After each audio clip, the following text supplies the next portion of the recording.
Ang unang hakbang kapag nasait ka.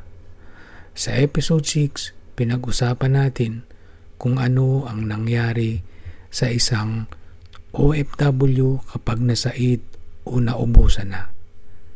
Wala nang ipon, wala nang mautangan, at pati pamilya mo ay umiiwas na rin. Sa episode na ito, hindi pa tayo mag-iipon. Hindi pa tayo mag-i-invest. Hindi pa tayo magninegosyo. Pag-usapan muna natin ang unang tamang galaw kapag nasait ka na. Kapag naubusan ka na. Hindi ka agad babangon. Hihinto ka muna. Huminga, huminahon, dahil kapag magulo ang isip mo, mali ang magiging desisyon mo.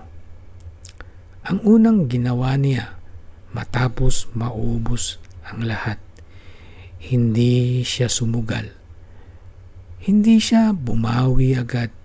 Hindi siya kumapit sa patalim. Bagkus kumalma muna siya at kinausap ang asawa niya nang may hinahon. Hindi para manisi, hindi para balikan ang sakit, kundi para intindihin kung saan sila nagkamali. At siguraduhin hindi ito mauulit muli. Pinag-usapan nila ang about sa pera. Hindi kung magkano ang kulang, kundi kung paano ito dapat hahawakan sa susunod.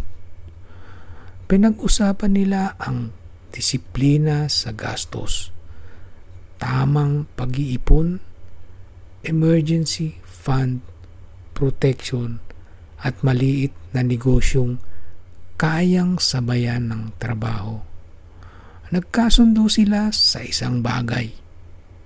Kung hindi sabay ang galaw, hindi uusad ang buhay. Hindi pwedeng isa lang ang may plano. Hindi pwedeng isa lang ang may sakripisyo.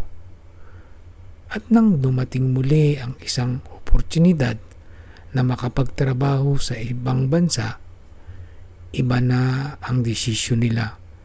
Hindi lang ang lalaki ang kumikilos. Hindi lang siya ang nangutang sa panig niya. Ang asawa niya ay kumilos din, sumubok at nagtagumpay. Magkasama nilang binuo ang panimula. Hindi malaki, hindi madali, pero may tamang direksyon.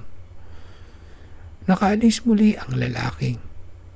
Hindi dala ang basta pangarap lang at tapang, kundi dala ang plano at tamang sistema.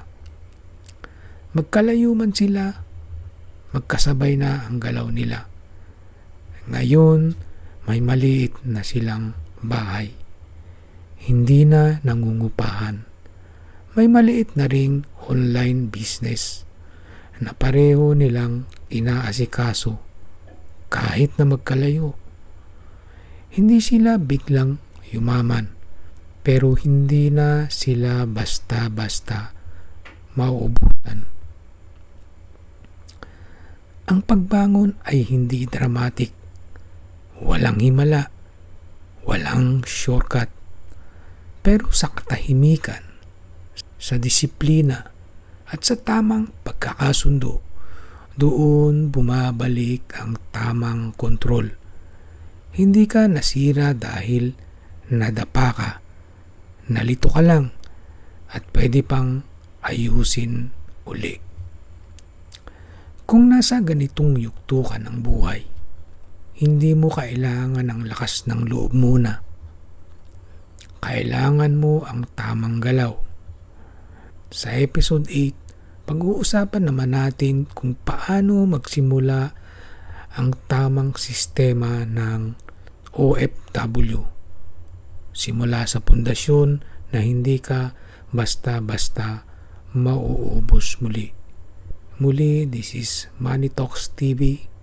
Maraming salamat sa panunood at ingat tayong lahat.